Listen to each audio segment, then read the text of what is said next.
আসসালামু আলাইকুম। আমি আজকে রসুন পাতা মশলা বেটে দেখাবো সবাইকে। প্রথমে রসুন পাতা, পেঁয়াজ, রসুন, কাঁচামরিচ, লবণ, তেলের পাত দিয়ে একটু হালকা করে ভেজে নেব। কিছু পরিমাণ হলুদ গুঁড়া দিছি যাতে কালারটা সুন্দর আসে।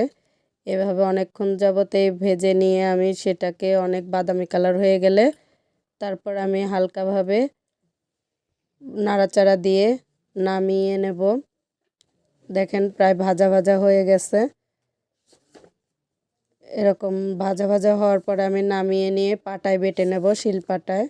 হাতে বাটবো, হাতে বাটলে অনেক টেস্ট আসে, বাটা মশলা খেতে স্বাদ লাগে। আর যেহেতু ইফতারের টাইমে আমি করছি, এটা অনেক তাড়াতাড়ি করে করার কারণে বেশি সময় ধরে করতে পারিনি, ইফতারের কাছাকাছি সময় হয়ে গেছিলো। এই দেখেন বাটাটা, মশলা বাটাটা কত সুন্দর একটা কালার আসছে।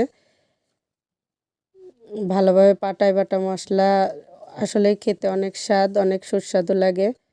কালারটা খুব